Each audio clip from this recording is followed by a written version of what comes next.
Throughout the years, our favourite Pearl Dragon leader, that of course being Hun, has gotten many adaptations throughout the years, from comics to TV to movies. So I thought it'd be a good idea to rank all the versions in today's video. So before we get started, this is my opinion. And before we get started, if you do like this content and want to see more from this channel, please do make sure to subscribe and like and turn on post notifications. Now let's go on with the video. And number 4 had to be the Mirage version. And yeah, even though I don't really have anything against him or anything, I don't have personal attachments towards this one, the reason why I don't like this one is that he's probably seen the least amount. I think it's only like 3 issues. And the only reason why he's actually put in the Mirage comics is because of the hype that he got around the 2003 show.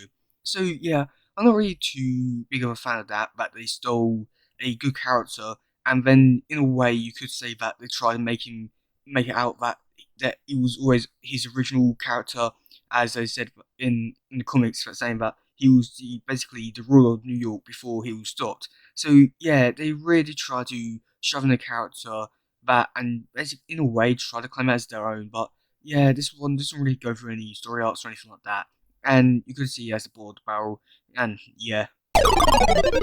And number 3, I have to give it to the 2012 version.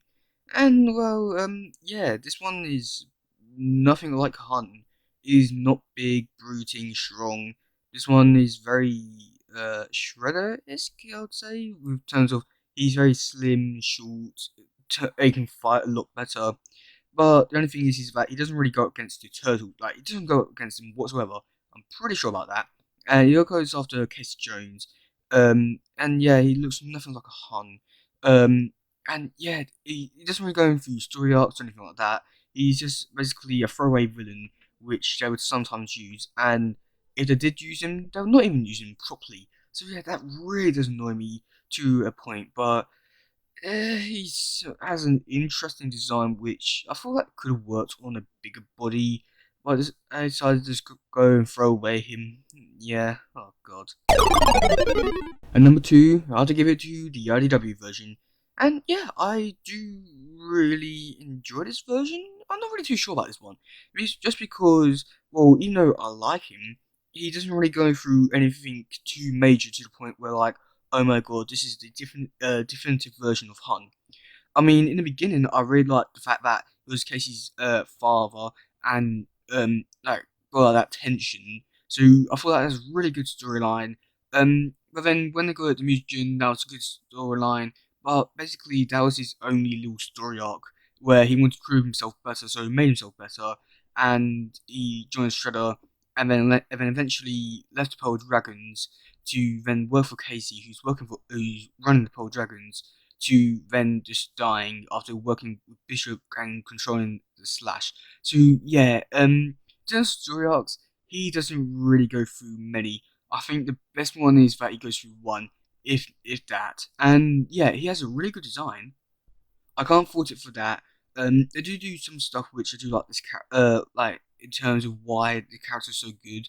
I would say that if they brought this like some story arcs from this, or like some story elements from this version over to other versions, I'll say that you would have a very good Casey Jones. Oh no, not Casey Jones, Hun. And yeah, it just really proves that you can have a good character, but really with this character, he was more of a throwaway villain and just one to give Casey a good reason of why he is being Casey in that series. And there's literally no other reason other than saying that. Yeah. And of course, at number 1 had to be the 2003 version. And yeah, even though this version doesn't really go through many story arcs, I think the main one is that he just disappoints the Shredder, and then he realizes that he's been betrayed all his life by Shredder, and decides to rule the Pearl Dragons fully as a full-time job now, and working it to the max. And yeah, so it really just proved that this version was probably the most best and successful in terms of, like, they were able to adapt it into every other version that came after it except from Rise, and shoehorn it into the Mirage comics. And yeah, so I do like this design. Of course, it was, I mean, come on, it's 2003.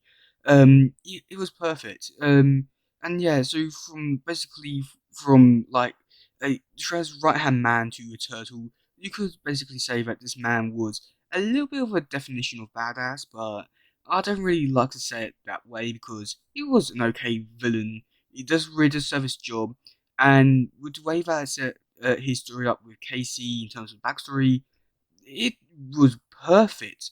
I would like to see like a bit more definition, like a bit more like why he did it, like take down Casey's father's store, what happened that night. I think that would be a very good episode to see, but still, hey, I'm very happy with what we've got. And so, yeah, that's going to be it for today, guys. And let me know who's your favorite version of Han is in the comments below. And yeah, that's going to be it for today, guys. If you do this one, please share, like, subscribe, and other stuff. Goodbye, yo. Bye.